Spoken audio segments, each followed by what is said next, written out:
Well, good morning, everyone. Thank you all for being here. Mr. Chairman and members, thank you for the opportunity to address you this morning.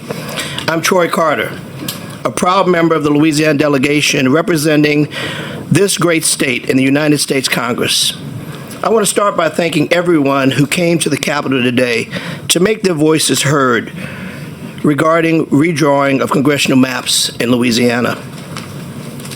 I want to look at all of you and say, it wasn't that long ago that I sat where you're sitting. I understand you've got a tough job. I understand that the task at hand is not easy. As members of the Senate that will have the first crack at drawing these maps, I'm certain there are people pulling and tearing at you from every angle. I'd encourage you, as I did so many times, sitting in those very seats, that we dig deep into our hearts and try to do what's right. To not allow ourselves to be divided, to be eviscerated, to play into the hands who would rather see us divided. We're Louisiana. We're better than that. And we should do everything in our power to demonstrate it.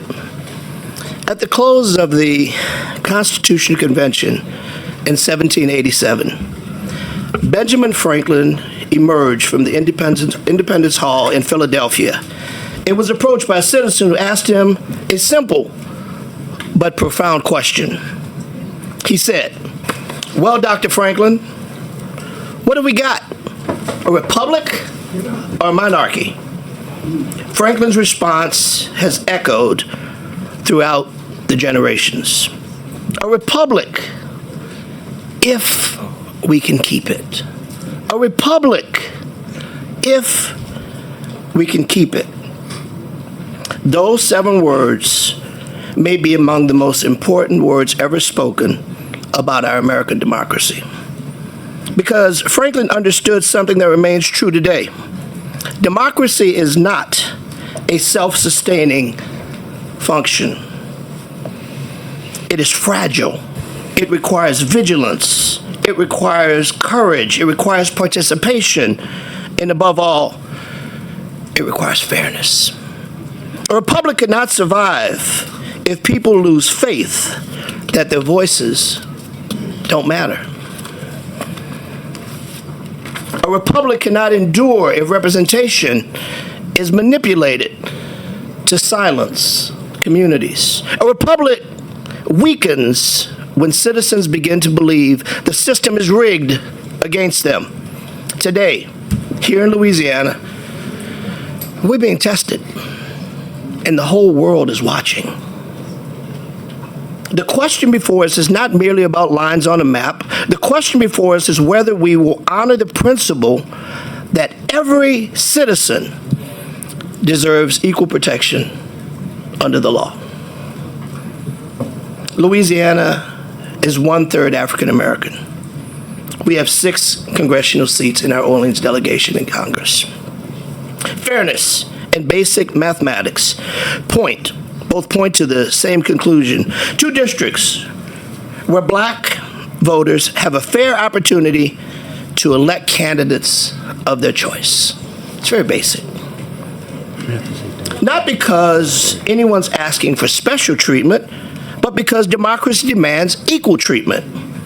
Franklin warned us that keeping this republic would require each generation to defend it, not with empty rhetoric, but with true grit and action, with integrity, with moral courage, with moral tenacity, against the odds, against the voices, against the noise, to simply do what's right.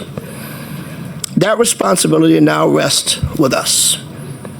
The decisions made in this legislature will say far more than who we are and how we draw districts. They will reveal whether we will stand and still believe in the promise of a representative democracy.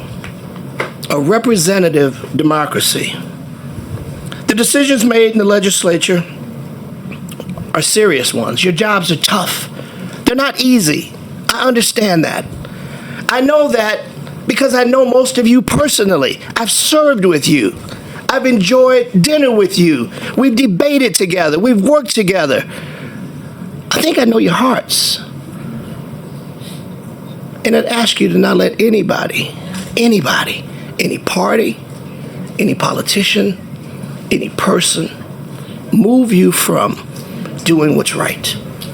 You have the capacity. I've seen you do it. I've seen you do it. Let us be remembered as leaders who chose fairness over fear, justice over politics, democracy over division. Because the question Benjamin Franklin posed nearly 240 years ago is still with us today. Can we keep this republic? The answer depends on what we do now.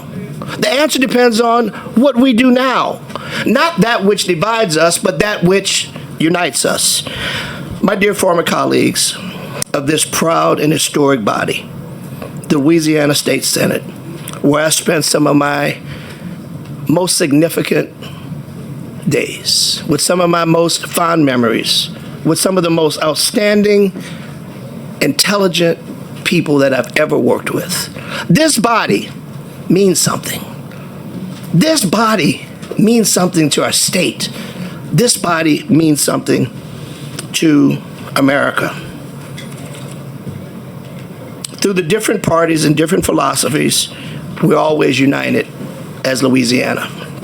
A Louisiana is stronger when every voice matters. A Louisiana is richer because of its diversity. A Louisiana built on the promise of a multiracial democracy. My esteemed senators, colleagues, friends, let us keep one Louisiana. Let us remember the promise and the question that was posed in the comment from Dr. Benjamin Franklin. A republic, if we can keep it. We have been entrusted with a mighty task. The people of Louisiana have elected us to do a job, not to do the bidding of a party, not to do the bidding of a individual, but to do the bidding of the people. And I ask you this as I leave, as I close. What kind of democracy do we want to leave for our children? What do we want history to say about us 100 years from now?